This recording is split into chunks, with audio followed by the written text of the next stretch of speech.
What made you switch from Prabodhan to Verisoft? Also, being IITL mechanical background, switching from AutoCAD business to testing business, which is a very anti-IIT kind of phenomena, right? And that too in 10, 12 years ago. Testing wasn't glamorous, sought after area to go after, right? So that was, looking back, the big turning point, I would say. I was doing CAD and this testing opportunity came. I'll tell you how this testing opportunity came first of all. We were in Prabodhan, I think 1 year had passed, I was still doing the CAD business and we were doing these large projects for Praj and so on. And there was this company that from a friend's company who had some partner in the US and they had some development project for them and they were doing this development project for them. And this partner in the US asked them to do a testing project. And this company didn't want to do it. And so they were looking for somebody who could do that. And I said, we will do it. And we did that, and that's how our first testing project came in Prabodhan. Now, this struck me that, as you said, nobody wants to do testing. But if you ask any company whether testing is important or not, it certainly is important. Nobody will say testing is not important. So the thought struck me that something that is so non-glamorous, something that people don't want to do, and it is so important, it has to be a good business opportunity. It cannot be not a business opportunity. And that's how we stuck with it. I've got a lot of stories to tell you about how people perceive testing. Let me tell you one. There was a friend of mine whose relative, we wanted her to join our company, so we sent her for a written test. She didn't do too well in the written test. So when he asked me later on, I said, unfortunately, she's not done well. So his response was, I know she's not very intelligent, but regular testing में चल जाएगी. This right on my face. I had a stock answer for these kind of remarks. I used to say, I'm so glad you think that way. That is what is giving us business. That's how our testing business is going. So you are absolutely right that there is no glamour. Even today, I would say that it's not the most glamorous thing in the IT business to do. People have lots of perceptions about this business. And also at that time, 98 time frame, it was a very new business. There were no pure independent testing companies at that point. So to think of starting this was a completely new idea. But I look at it in a different way. I mean, yes, I mean, I had to actually, just to come up with the formats of test cases and test plans and test strategy documents and so on, I had to refer IEEE documents. So nothing was there, you had to do that kind of stuff. But let me ask you this, if I didn't have to do this, if it was all ready, then what was the opportunity for me? The opportunity existed because nobody else was doing it and because we could do that. Now if I could see that there was an opportunity and I could see that nobody else is even doing that, then we had to do that. So all the challenges that where would you get people, how would you convince your audience? In fact, there was when we switched from the development to the testing part, and we did that almost overnight. I mean, once we decided that we will do testing, we stopped all of our other business. I focused on testing. Of course, Prabodhan had other businesses, but I focused completely on testing, stopped this CAD development work and all of that, and completely focused on testing. So some people left because of that. So all of that is fine, but once you have an idea, then I feel that getting early is much better than after the idea is established and then everybody knows about it. Then the chance for somebody like me is much more reduced when larger companies are already doing that. So I look at it actually as an opportunity that there was so many difficulties in delivering this service or getting people and so on and so forth. So we got in the right time, and that's what. In fact, I would say that most testing companies that you see successful started in the late 90s.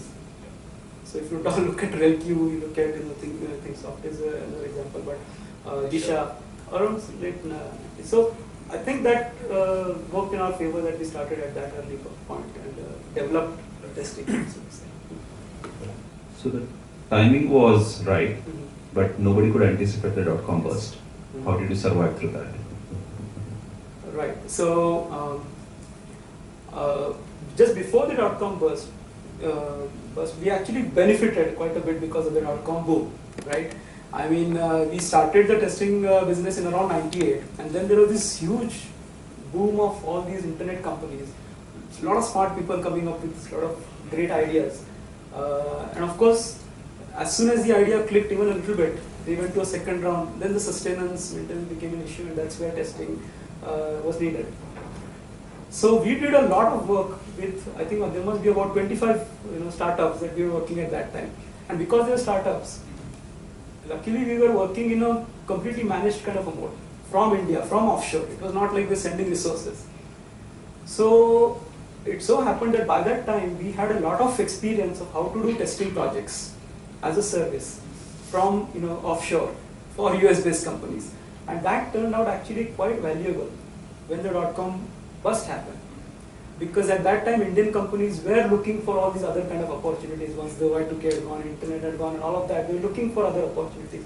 Testing was a main opportunity, and here we were with a lot of background, a lot of experience and having done testing projects.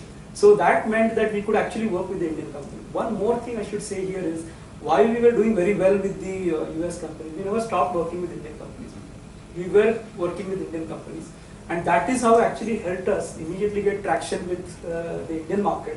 And for the next couple of years at least, we were working only with local Indian companies. When there was this terrible situation in the US, and we were actually working with larger Indian companies, sitting with them across the table with their customers for discussing testing proposals and then delivering them, because this business was huge. Later on, everybody had their testing practices and so on, but this is how we got traction. So actually, one lesson I learned out of that is that you got to start something new while something that you're doing is still doing well.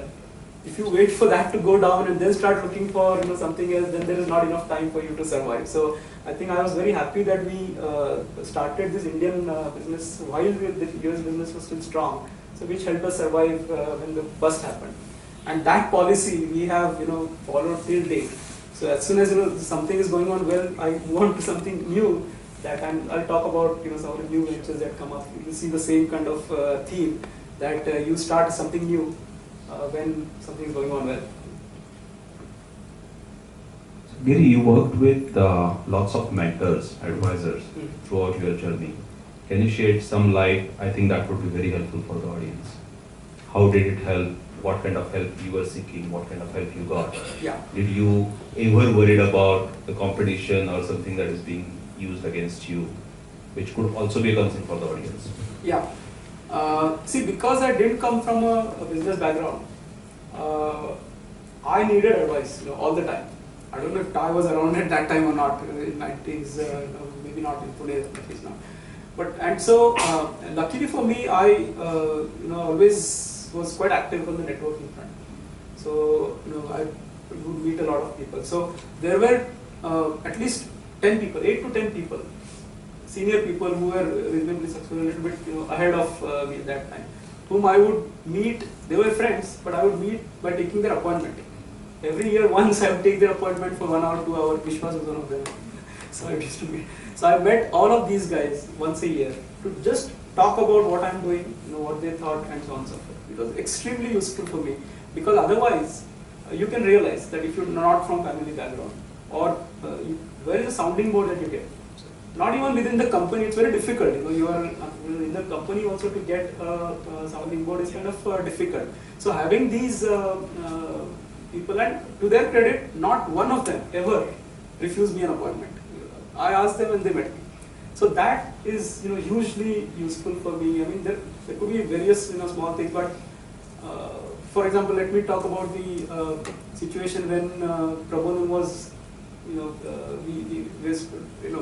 Prabodhan, I don't think we talked about that. But when we ran Prabodhan, it was with 3 partners, schoolmates, and typical friends coming together to start a business, equal partnership, and so on and so forth. So you can almost imagine, what happens next, right? So, and that's what happened with us as well. And so in these kind of tough situations, these mentors are, really useful. I mean, looking back right now, 10 years hence, actually, Prabodhan ended about 2003 November. 20th November is when we started Verysoft. So it's exactly 10 years that I'm talking about. That was the time when we were having these troubles in Prabodhan, and we had to, stop that. But looking back, you feel that it was so